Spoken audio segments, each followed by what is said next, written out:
그룹이 나눠져 있을 때는, 여러 그룹일 때는. 자, 그래서 이 분산이 같으냐, 틀리냐에 따라서 계산 방법이 틀려져요. 뒤에 보시면 이게 틀려집니다. 뭐냐면, 밑에 우리가 발자국을 계산하는데 발자국은 지금 보는 것처럼 분산이 중요하다고 그랬죠? 데이터 개수만큼. 자, 이 식을 여러분들 보고 뭐 외워서 이거를 여기다가 수식 계산하라는 의미가 아니에요. 이렇게 제가 계속 수식을 보여주는 이유는 뭐냐면 개념을 이해하라는 거예요, 개념. 무슨 말이냐면 T라는 게 발자국이라고 그랬잖아요. 우리가 발자국을 계산할 때는 몇 발자국 떨어져 있는지를 계산할 때는 결국은 뭐냐면 이렇게 얘기하는 밑에 분산이 중요한 개념이다. 분산을 이용해서 우리가 얼마나 떨어져 있는지를 계산한다 그랬죠. 자, 그러면 분산이 중요한 개념인데 분산이 같을 때와 틀릴 때와 전혀 계산이 틀려져야 되죠. 그래서 통계학자들이 분산이 같을 때는 이렇게 발자국을 계산하시고요. 분산이 틀리면 이렇게 계산하세요. 라고 통계학자들이 만들어 놓은 거예요. 자, 우리는 이런 개념이 중요한 거죠. 도대체 왜 등분산이고 이분산이고 이런 걸 왜 하느냐? 이게 중요한 개념이니까. 자, 그래서 우리가 발자국을 계산해야 되는데 그 발자국은 항상 분산이 중요한 개념이기 때문에 분산이 똑같을 때와 분산이 틀릴 때 계산하는 식이 틀려져요. 그래서 통계학자들이 이미 해놓은 겁니다. 그래서 우리가 SPSS를 돌리면 뒤에 나오겠지만 자동으로 발자국이 똑같을 때와 틀릴 때를 얘가 알아서 구해줍니다. 지금 우리는 이제 계산하는 게 이제 없어요, 앞으로는. 알아서 자동으로 계산해서 값을 던져줘요. 그러면 우리가 그 값을 보고, 얘가 이거구나, 얘가 이거구나. 우리가 이제 이렇게 이해를 하셔야 되는 겁니다. 자, 그래서 이제 샘플을 보게 되면 이제 이렇게 우리가 분석을 해서 가장 먼저 기초 통계, 기술 통계를 해서 분포가 어떻게 퍼져 있는지 이런 걸 보게 되고요. 이렇게 우리가 아웃라이어가 있으면 이거를 없애줄지 아니면은 얘를 포함해서 할지는 이제 결정을 해줘야 돼요. 그런데 우리는 수업 시간에는 그냥 안 빼고 바로 갈 겁니다.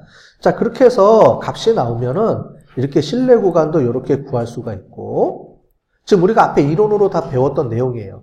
여러분들이 중간고사 때까지는 이걸 계산하려고 힘들었죠? 왜냐면 한번 계산을 해봐야 여러분들이 이해를 할 수가 있어서 일부러 한 거고요. 앞으로는 이런 거 계산을 안 할 겁니다. 왜요? SPSS가 다 알아서 해줘요. 이제 여러분들이 중간고사 때 헛짓했네 이게 아니고요. 일단은 계산을 해볼 줄 알아야 이게 의미를 알 수가 있잖아요. 그죠? 이제 계산은 여러분들이 안 할 겁니다. 앞으로는 전부 다 통계 패키지가 알아서 다 해줄 거예요. 이런 계산을 전부 다.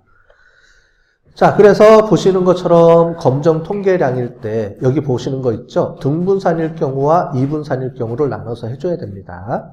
먼저 근데 가장 대표적으로 등분산을 가장 많이 쓰니까 또 등분산이 가장 많으니까 요걸 해주면 요렇게 우리가 본 식에 의해서 요렇게 계산을 해줘요. 발자국을. 자, 얘는 뭐예요? 발자국입니다. 발자국이 밑에 보는 것처럼 분산이 같을 때는 같은 분산을 이렇게 써준다 이 얘기예요. 분산이 똑같으니까 같은 분산을 써준다. 구해서. 분산이 틀리면 그러니까 분산을 각각 이제 계산해줘서 식에 넣어서 분석해줘야 된다. 이런 얘기입니다. 근데 중요한 거는 요거죠. 발자국이 몇 발자국 떨어져 있어요? 마이너스 2.67 발자국 떨어져 있습니다. 그런데 우리는 발자국이 2발자국 내외가 돼야 돼. 마이너스 네 빠졌네. 마이너스 2발자국인데 마이너스 2.6발자국 떨어져 있으니까 범위를 벗어났죠? 자, 2발자국은 무슨 말이에요? 귀무가설이 맞을 확률, 즉 차이가 없다. 그러면 2발자국 이내에 들어와야 되는데 그걸 벗어났으니까 차이가 있다. 이렇게 우리가 얘기하는 거죠. 자, 유의 확률은 뭐예요? 차이가 없으려면 0.05보다 커야 돼요. 그러면 차이가 없다. 왜요? 우리가 귀무가설은 차이가 없다가 귀무가설이니까 이 0.05는 귀무가설이 맞을 확률이죠. 자, 그래서 귀무가설 뭐 이렇게 자꾸 하니까 헷갈린다 그러더라고요. 그래서 제가 앞으로는 이렇게 설명을 할 겁니다. 0.05보다 P밸류가 0.05보다 크면 차이가 없다. 0.05보다 작으면 차이가 있다. 자, 얘는 보세요. 0.01이죠. 0.05보다 작으니까 차이가 있다. 이렇게 해석해 주면 됩니다. 그 근거는 뭐예요? 귀무가설이 맞을 확률이니까 그런 거예요. 자, 이해되셨죠? 헷갈리면은 이렇게 하다가 P밸류가 0.05 크다 헷갈리잖아요. 그러면은 이제 딱 머릿속에 떠올려야 되는 게 귀무가설이 뭐지? 항상 이거를 논리적으로 이해를 하면서 계속 풀어나가는 거예요. 암기하면은 금방 잊어버려요. 돌아서면 잊어버려요, 암기는. 그렇기 때문에 제가 자꾸 원리를 얘기해 주는 겁니다. 원리를 알아야 나중에 잊어먹더라도 다시 원리를 생각해서 여러분들이 다시 확인할 수가 있으니까. 자, 그래서 결과적으로 보면 이거죠.